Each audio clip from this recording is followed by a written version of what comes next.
तो सिल रहमी एक बहुत बड़ा एक अहम तरीन दीन इस्लाम के अंदर एक इसका जुज़ है। ये जुज़ ला यनफ़क है, ऐसा जुज़ जो इससे अलग नहीं हो सकता है। और मुआशरे और सोसाइटी की बेहतरी और अमन के लिए और झगड़ों और फड्डों के से निजात के लिए भी ये लाजिम और ज़रूरी है। अगर आप अपनी ज़िंदगी का तज्ज़िया करें तो आपके फड्डे शायद बाहर इतने कम होंगे, आपकी फैमिली के अंदर अपने भाइयों के साथ, बहनों के साथ, चच्चों के साथ, मामों के साथ, कज़नों के साथ, पता नहीं किस किस के साथ क्या क्या मामलात होंगे आपके।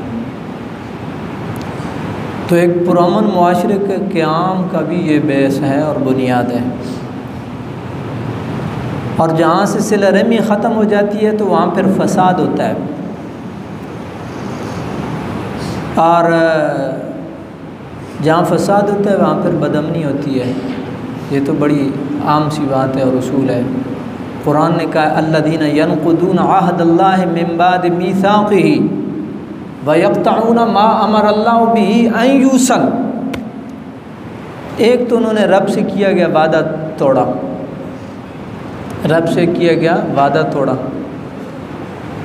दूसरा, उन्होंने जिन जिन कामों का अल्लाह ने जिन जिन रिश्तों को जोड़ने का हुक्म दिया था वो तोड़े। तो नतीजा क्या निकला? युफ़सिदूना फ़िल अर्द, ज़मीन में फ़साद हो गया। जब ज़मीन में फ़साद हो गया और एनवायरनमेंट ही इस तरह की हो जाए तो फिर नफ़ा तो दरकिनार होता है। कुरान ने कहा उलाइका हुमुल ख़ासिरून, ये बंदे घाटे में पड़ गए। हर लिहाज से अमन गया, सुकून गया, चैन गया, मईशत गई, रिश्ते गए, नाते गए, सब गया। तो ये बेस बना घाटा और नुकसान। इसके 3 स्टेप्स हैं। अल्लाह से किया गया वादा तोड़ा, स्टेप नंबर 1। स्टेप नंबर 2, यक़तऊना मा अमरल्लाहु बिही अन यूसल, अल्लाह ने जिन रिश्तों को जोड़ने को हुक्म दिया था वो तोड़े। स्टेप नंबर 2 था। स्टेप नंबर 3, युफ़सिदूना फ़िल अर्द, ज़मीन में फ़साद। तो ये जब 3 स्टेप्स उठा लिए तो नतीजा क्या निकला? उलाइका हुमुल ख़ासिरून। ख़त्म हो गई बात, नुकसान में चले गए। तो बरादरान इस्लाम, इसलिए कोई आदमी ये चाहता है कि वो पुरअमन ज़िंदगी गुजारे। वो आदमी ये चाहता है कि वो अपनी ज़िंदगी एक कामयाब इंसान के तौर पे गुजारे, तो अल्लाह के वादों को पस पुश्त न डाले। अल्लाह से वादा वो क्या है? ला इलाहा इल्लल्लाह मुहम्मदुर रसूलुल्लाह। अब इसके बाद वो तमाम तर तफसीलात आपके ऊपर लागू होती हैं जो ला इलाहा इल्लल्लाह मुहम्मदुर रसूलुल्लाह के बाद हैं। जो कमिटमेंट्स हैं वो आपके ऊपर लागू होती हैं। यक़तऊना मा अमरल्लाहु बिही अन यूसल, अल्लाह ने जोड़ने को हुक्म दिया था, ये तोड़ में लगा रहा। अगर आप रिश्तों और नातों के एतबार से बात करते हैं तो सबसे पहला जो हक़ होता है वो हक़ वालिदैन होता है। वालिदैन का हक़ होता है। और ये जो वालिदैन का हक़ होता है ना,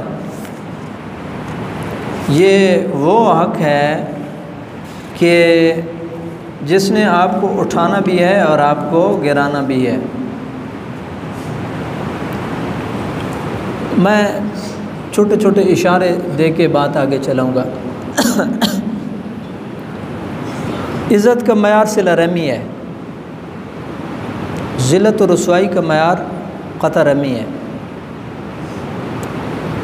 नेक बख्ती का मयार सिला रहमी है, बदबख्ती का मयार क़ता रहमी है, कामयाबी का मयार सिला रहमी है, नाकामी का जो मयार है वो क़ता रहमी है।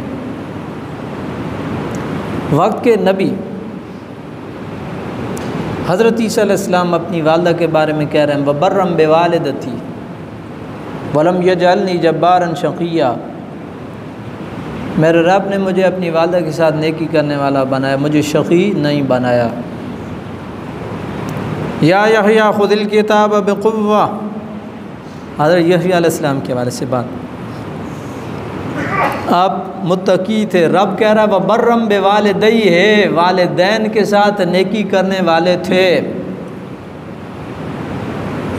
ये कौन थे? वक्त के नबी हज़रत यहया अलैहिस्सलाम। वो यहया अलैहिस्सलाम जो इतने यूनिक हैं कि उनका नाम भी पहले किसी के कान पे खटका नहीं है। लम नजअल लहू मिन क़ब्ल समिया, इससे पहले हमने किसी का नाम ये रखा ही नहीं था यहया। इतना अजीम आदमी। तो रब उनकी क्वालिटी और सिफत बयान कर रहा है। उनकी क्वालिटी क्या है? बर्रम बे वालिदैहि, वालिदैन के साथ नेकी करने वाला। इसी मुआशरे में जब वालिदैन को या बिलखुसूस वालिद को जब प्रेशर दिया जाता है प्रॉपर्टी के लिए, तो वो औलाद वो किस ज़िमन में और किस हक़ में प्रॉपर्टी की डिमांड कर रही होती है? क्या उसका कमाया हुआ है? नहीं है। अगर उसका कमाया हुआ नहीं है तो वालिद जो मुनासिब समझेगा वो करेगा। वालिद को इंशाअल्लाह कभी ऐसे नहीं होगा कि खुदा न खास्ता वो आपसे ज़्यादती करे। सवाबदीदी इख्तियार रखता है, लेकिन उमूमन वालिद सवाबदीदी इख्तियार इस्तेमाल नहीं करता। वो बिल्कुल वो मुसावात के साथ चलता है, उसको पता है। और याद रखिए, बच्चे तो बच्चे होते हैं। मुझे अब उन सहाबी का मैंने इधर ही बयान किया था, मेरे ज़हन से बात निकल जाती है। एक वालिद को जहाँ अपने बच्चों का ख्याल होता है वहाँ अपनी बेटियों का भी ख्याल होता है। एक सहाबी जब उनका वक्त अखीर आया ना, तो उन्होंने अपने बेटे को बोला, उन्होंने कहा कि तेरी बहनें भी हैं, इनका ख्याल रखना। और जब ये मैंने पढ़ा तो एक दफ़ा मेरे रोंगटे खड़े हो गए। यार, एक वालिद को कितना कंसर्न होता है अपनी बेटियों के ऐसा हवाले से। तो बरादरान इस्लाम, ये वालिदैन, इनके साथ उसने सलूक इज़्ज़त का बायस है। और इनकी छोटी सी बात को भी इग्नोर करना और खुदा न खास्ता उनके दिल से कोई बात निकल जाए तो फिर बंदा किसी काम का नहीं रहता है। मैं एक हवाला दूंगा आपको। जुरैज नामी एक इबादत गुजार था, साबिक़ा उम्मतों का एक वली था। उसको वालदा ने बुलाया तो कहीं वो नमाज़ पढ़ रहा था तो वो नहीं जा सका। उसने कहा कि इधर नमाज अल्लाह का हुक्म है। वालदा कि चलो मैं नमाज मुकम्मल करते कि फिर चला जाता हूँ। फिर वालदा ने बुलाया, फिर सुस्ती हो गई उससे। बस ये 2 दफ़ा सुस्ती हुई ना, तो वालदा के दिल से बात निकल गई। वही आदमी जो इतना मारूफ था, इतना इबादत गुजार था, इतना मुत्तकी और वली था, वालदा के दिल से बद्दुआ निकली तो उसके ऊपर इल्ज़ाम लग गया। जुरैज के ऊपर इल्ज़ाम लग गया, और कोई छोटा मोटा इल्ज़ाम नहीं लगा, बड़ा इल्ज़ाम लग गया। एक खातून ने उठ के क्लेम कर दिया कि ये इसने मेरे साथ मुँह काला किया है, और मेरे यहाँ जो बच्चे का तवल्लुद हुआ है ये इसका बेटा है। सारी अकीदतें टूट गईं, इबादतें, रियाज़तें, अकीदतें, मुरीदीनी, वो मुरीद होते हैं, सिलसिले होते हैं, एक बंदे का भरम बना हुआ होता है, ख़त्म हो गया सब आनों में। फिर उसने चूँकि था तो वो इबादत गुजार था। वो जो रब के यहाँ दिए गए सजदे होते हैं ना, वो किसी न किसी मौके पे फिर आपको सहारा देते हैं। और रब से मांगी गई माफ़ियाँ किसी न किसी मौके पे आपको सहारा फिर देती हैं। फिर अल्लाह ने कोई उसकी सुनी, और फिर वो बच्चा जो है वो ही बोला कि नहीं, ये इल्ज़ाम इसके ऊपर जो लगा है ये गलत लगा है। लेकिन इसको आप 2 जुमलों में देखें, इल्ज़ाम लगा क्यों? वालदा की बात नहीं मानी, चला जाता, बाद में नफल पढ़ लेता, चला जाता। जो बात वालदा ने कही थी, समय ना वाताना, सुना और सर तस्लीम खम। दुनिया की मुश्किलात आपके ऊपर पड़ती हैं, उनका हल आपके वालिद और वालदा की दुआ होती है।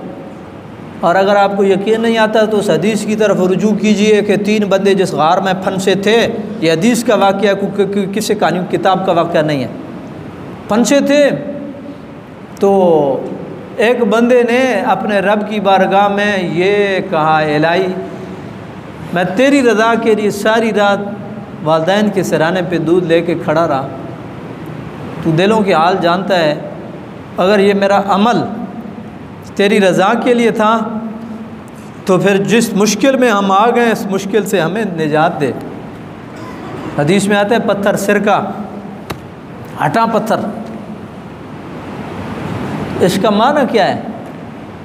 हम हदीस को किसी के तौर पे लेते हैं, हदीस को सबक के तौर पे लें, इसका माना यह है कि दुनिया के बड़ी से बड़ी मुश्किल भी आपके ऊपर आन पड़ती है तो जा कर के माँ के पाँव पकड़ लो और उसको दुआ के लिए कहो, अल्लाह रब्बुल आलमीन उसकी दुआ को कबूल करेगा। मुझे और आपको इदराक नहीं होता है, और हम रूहानी दुनिया के चूँकि आदी नहीं, और हम समझते हैं कि ये रूहानी सर्कल ऐसे ही है। आप गौर करें, आपकी वालदा और वालिद दुनिया से चले जाते हैं, आपके ऊपर दुनिया की कोई मुश्किल आन के पड़ती है तो वो कब्रों के अंदर भी बेताब होते हैं और उनकी रूहें आपकी मुलाकात के लिए आती हैं। वो आपको ख्वाबों में आ रहे होते हैं, वो आपको ख्वाबों में आ रहे होते हैं और उनकी रूहें उधर भी बेताब होती हैं। ये कौन है? ये आपके वालिदैन हैं। कायनात में अजीम तरीन रिश्ता रब और रब के रसूल के बाद ये है। आगे चलिए, भाइयों के साथ हमारे इख्तलाफात होते हैं। इसने प्रॉपर्टी दी नहीं है, इसने प्रॉपर्टी ये ले लिया है, इसने वहाँ से ज़मीन ले लिया है, इसने वहाँ से मकान ले लिया है। यार ये तो सारी 60 से 70 साल की गेम है। एक वक्त ऐसा आता है कि आदमी को ना दौलत की होती है, ना मकान की होती है, ना गाड़ी की होती है, कुछ भी नहीं, बस वो और रब। भाइयों के हवाले से ये ज़हन में रखें कि भाई बड़ा अजीम रिश्ता होते हैं, और ये वो अजीम रिश्ता होते हैं कि वक्त के नबी ने भी भाई मांग के लिया रब से। हज़रत मूसा अलैहिस्सलाम ने दुआ की, आपने अपने रब से दुआ की, हारून अखिशदुद बिही अज़री व अशरिकु फ़ी अमरी, मेरे इस भाई को ज़रिए से आय अल्लाह मेरे बाजू को मजबूत कर दे और इसको मेरे काम में शरीक कर दे। काम में शरीक करने का मतलब ये है, भाई भाइयों को कंधा देते हैं। अशरिकु फ़ी अमरी, भाई भाइयों को कंधा देते हैं, उनकी टांगें नहीं खींचते हैं, उनको गिराते नहीं हैं, उनको उठाते हैं।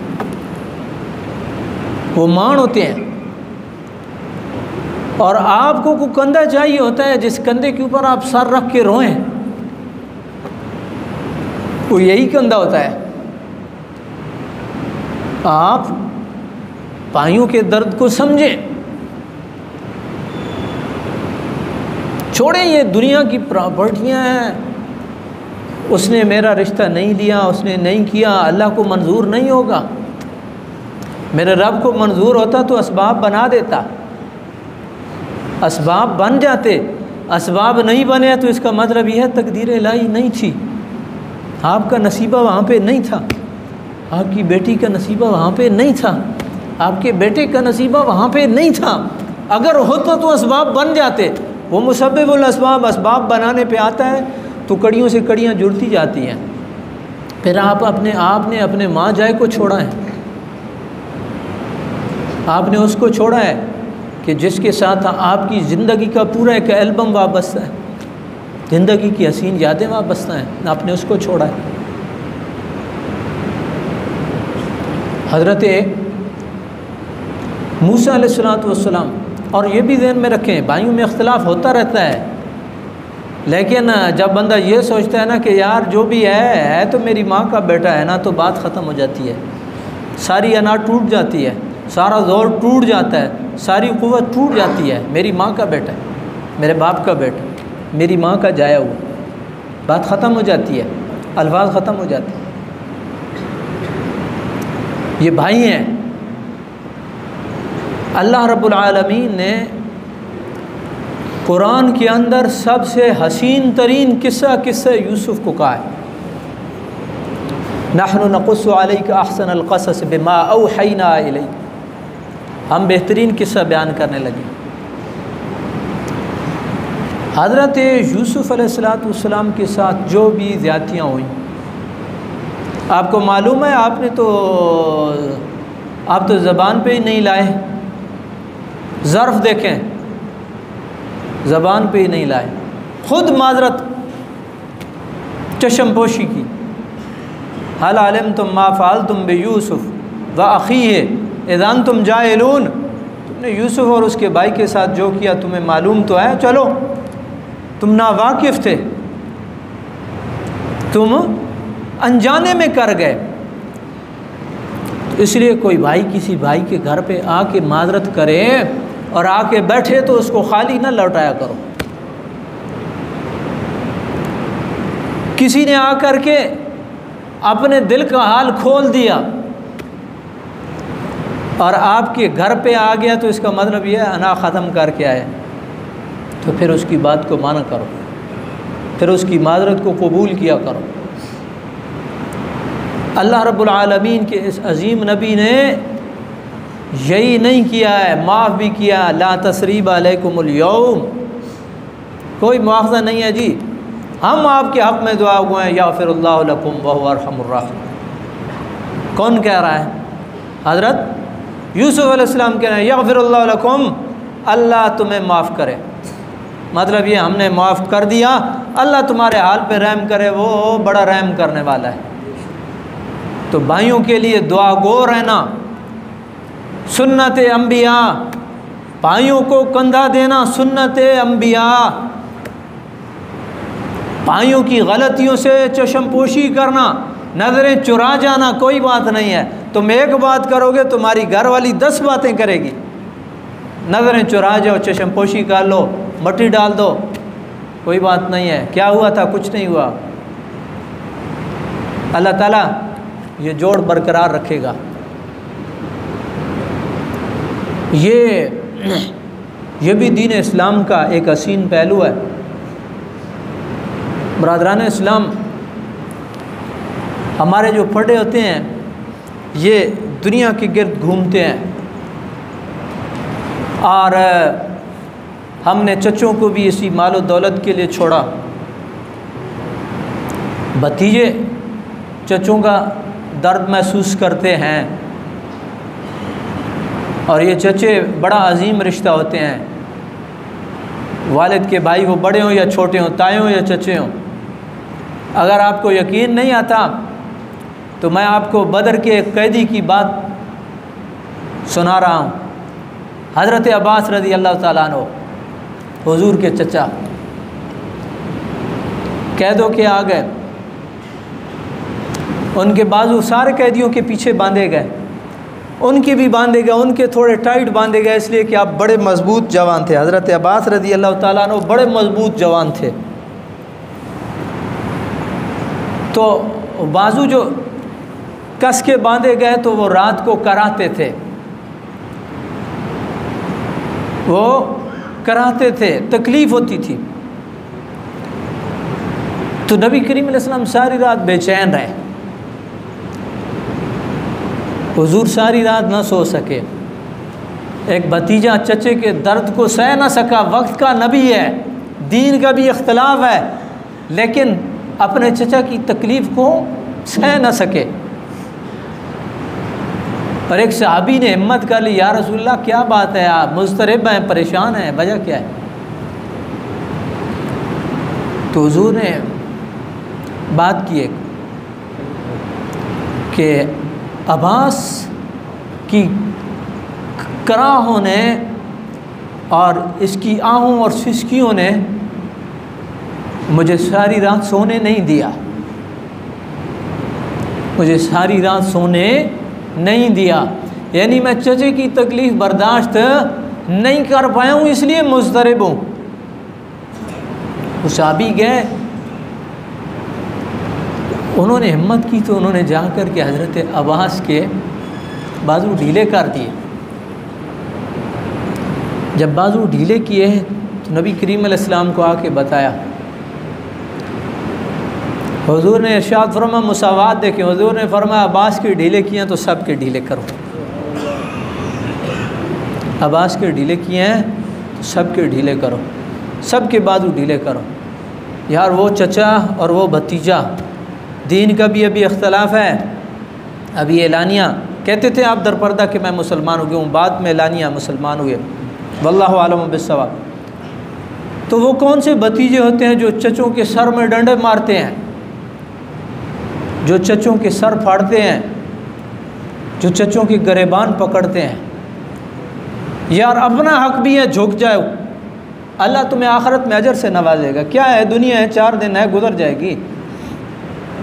उनके पाँव पड़ जाओ, यार आप हमारे चचा हो, आप हमारे वालिद की जगह पे हो, आप इस तरह कर लो। तो ये रिश्तों को बचाने का एक तरीका होता है। तो रिश्तों का दर्द वक्त के अंबिया ने भी महसूस किया है, और मुझे और आपको अगर दर्द महसूस नहीं होता तो इसका मतलब ये है कि शायद अभी हमारे दिल के ऊपर ऐसी कोई लेयर जम गई है कि बिल्कुल हमें को पता ही नहीं। इसलिए वो वालिद हो, वो वालदा हो, वो चचा हो, वो मामू हो, दुआ करें। मैं एक छोटी सी तहरीर बना रहा हूँ, अगर अल्लाह ने मुझे हिम्मत दी तो ये इंशाअल्लाह ये जो रिश्तों का तक़द्दुस है, हुजूर ने फुफियों के ख़िलाफ़ टिकटॉक बनती है यार, फुफियों के ख़िलाफ़ टिकटॉक बनती है। और ओहद में हुजूर की फुफी डंडा लेकर के गई और मुसलमानों को भी भगाया पीछे। और किधर जा रहे हो, अल्लाह के नबी को छोड़ के किधर जा रहे हो? हुजूर ने उनके बेटे को कहा रोको अपनी माँ को। और फिर हुजूर हमसे कहते हो देखो मेरी बहन को कि किस तरह बहादुरी जो है, मेरी फूफी को देखो कि किस तरह जो है इसने बहादुरी वो दिखाई है। तो ये रिश्ते नाते और इनके बड़े तक़द्दुस होते हैं और बड़े बंदे के नाज होते हैं। हुजूर को जो कुफार व मुशरिकीन ने हाथ नहीं डाला, पीछे ख़ानदानी वजाहत थी। हज़रत अबू तालिब, हज़रत अब्बास, हज़रत सैयदना अमीर हमज़ा, हज़रत खदीजतुल कुबरा, एक ख़ानदानी वजाहत सिस्टम और बैग था। उनकी हिम्मत नहीं पड़ी है, नहीं तो वो जान के दुश्मन थे। इसलिए बरादरान इस्लाम, जो रिश्ते और नाते रब ने जोड़े हैं इनको जोड़ के रखो। अल्लाह ताला आपको दुनिया में भी इज़्ज़त देगा, अल्लाह ताला आपको आखिरत में भी इज़्ज़त देगा। अल्लाह रब्बुल आलमीन की बारगाह में ये दुआ है, मेरा रब मेरा कहा आपका सुना कबूल करे और अमल की तौफीक नसीब फरमाए। आमीन या रब्बल आलमीन।